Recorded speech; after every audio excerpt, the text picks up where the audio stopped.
Praise the lord. దేవుని పరిశుద్ధ నామమునకు కృతజ్ఞత, స్తుతి, ఘనత, మహిమ, ప్రభావములు కలుగునుగాక. ప్రేమైన దేవుని పిల్లలారా, ఈ దినం దేవుడు మన జీవితంలో ఒక నూతనమైన మాసాన్ని ప్రభు మనకు అనుగ్రహించాడు.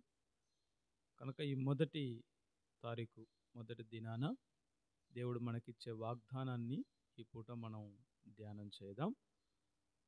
పరిశుద్ధ గ్రంథంలో నుంచి దేవుని యొక్క వాక్యాన్ని చదువుదాం. యెషయా గ్రంథం 44వ అధ్యాయం 24వ వచనాన్ని మనం ధ్యానం చేద్దాం. గర్భము నుండి నిన్ను నిర్మించిన నీ విమోచకుడగు యెహోవా ఇలాగు సెలవిచ్చుచున్నాడు.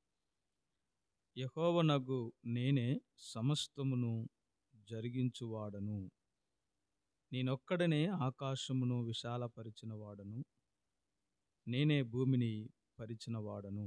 దేవుడి మాటలు దీవించి మన విడికిల్లో ఆశీర్వాదకరంగా మార్చునుగాక. ప్రార్థన చేసుకుందాం. ప్రేమగల తండ్రి, జీవాధిపతి, గత మాసమంతా నీ కృపలో కాచి కాపాడారు. ఈ 2వ మాసాన్ని మొదట దినాన ఈ రీతిగా నీ సన్నిధిలో నిన్ను స్తుతించి ఘనపరిచి ఆరాధించి నా ప్రభా నీవిచ్చే వాగ్దానాన్ని పొందుటకు నీవు మాకు అనుగ్రహించిన కృపను బట్టి స్తోత్రాలు. ఈ దినము నీవే మాతో మాట్లాడి ఈ మాసమంతా కూడా నీ వాగ్దానం మాకు అనుగ్రహించి మాసములో అట్టి వాగ్దానాన్ని నెరవేర్చమని దీవెనకరంగా మార్చమని యేసు నామం పేరిట ఈ ప్రార్థన అడుగుచున్నాను పరలోకపు తండ్రి, ఆమేన్.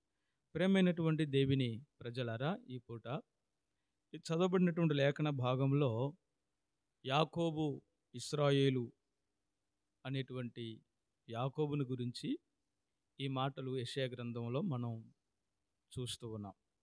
అయితే యాకోబును దేవుడు ఇశ్రాయేలుగా మార్చాడు. ఇశ్రాయేల్ అంటే ఆశీర్వదించబడినవాడు, ఇశ్రాయేలు దీవించబడినటువంటి వాడు. అయితే నా ప్రియమైన దేవుని పిల్లారా, ఈ పూట మనతో కూడా దేవుని చేత పిలువబడినటువంటి మనతో దేవుని చేత ఆయన రక్తంలో, పరిశుద్ధ రక్తంలో కడగబడిన మనలందరినీ కూడా దేవుడు తన కుమారులుగా కుమార్తెలుగా మార్చుకున్నాడు. కనుక ఈ పూట మనతో ఈ మాసం ప్రభువు చేస్తున్నటువంటి వాగ్దానం ఏంటంటే, యెహోవానగు నేనే సమస్తమును జరిగిస్తాను అని చెప్తూ ఉన్నాడు.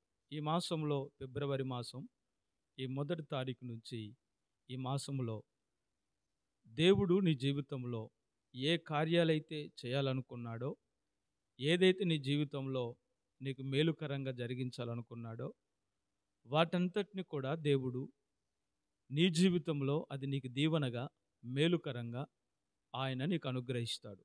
గత మాసం నువ్వేదైతే పొందలేకపోయావో, గత మాసం ఏదైతే నీవు నీ జీవితంలో లోటుగా ఉన్నదో ఆ లోటునంతటిని కూడా ఈ మాసం దేవుడు పూడుస్తాడు. ఆయన నీ లోటును తీర్చి ఈ మాసంలో నీ జీవితంలో నీ జీవనాధారానికి కావలసినవన్నీ కూడా, నీ భవిష్యత్తు అనగా నీ జీవితంలో ఈ మాసంలో నువ్వు ఏ కొరత లేకుండా, కొదవ లేకుండా నా దేవుడు నీకు సమస్తాన్ని సమకూర్చి జరిగిస్తాడు.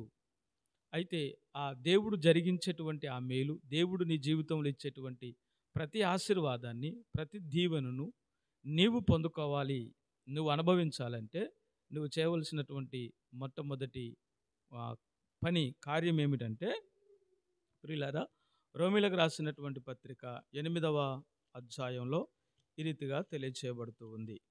రోమీలకు రాసిన పత్రిక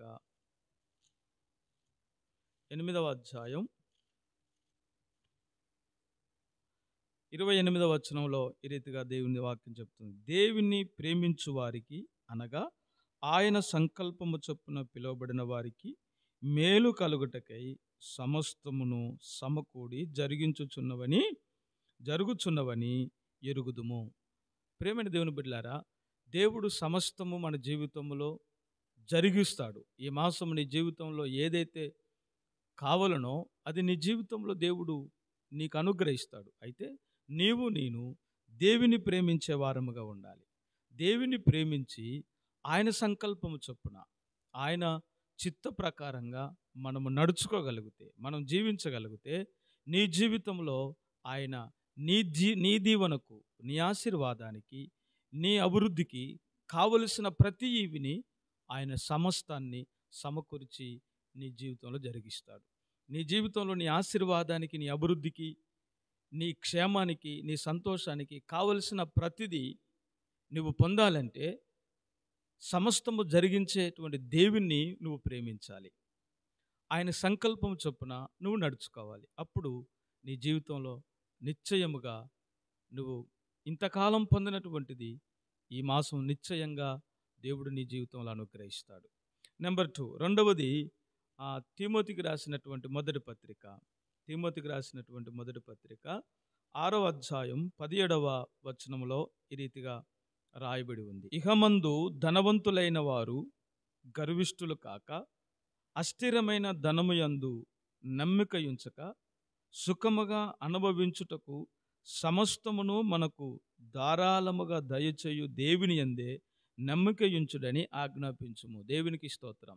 ప్రేమైన దేవుని బిడ్డలారా, రెండవదిగా నీ జీవితంలో సమస్తాన్ని నీ ఆశీర్వాదానికి నువ్వు సుఖంగా, సంతోషంగా నువ్వు బ్రతకాలి అనంటే దేవుడు వాక్యం చెప్తుంది, అస్థిరమైనటువంటి ఇహలోక సంబంధమైనటువంటి దాని యందు కాకుండా, నమ్మిక ఉంచకుండా, సమస్తమును మనకు ధారాళంగా దయచేయగలిగినటువంటి దేవుని యందు మనం నమ్మిక ఉంచాలి. ఈ లోకంలో మనం ఇహలోక సంబంధమైనటువంటి వాటి మీద నమ్మిక పెట్టుకుంటాం.